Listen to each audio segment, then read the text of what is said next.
Aku mau mandi. Kakak juga mau mandi. Tapi aku duluan. Kakak lagi buru-buru. Bunda tuh kakak suka bikin gara-gara. Ih, siapa yang mulai duluan? Kakak.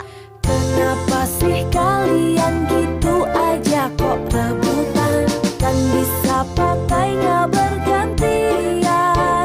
Lagian ada dua kamar mandi depan dan satu di belakang. Aku mau mandi di sini. Aku juga mau di sini. Kakak sekarang mengalah, kamu yang mandi di sana. Kita harus mampu saling mengalah. Berarti besok giliran kakak Ubi yang mengalah. Oke.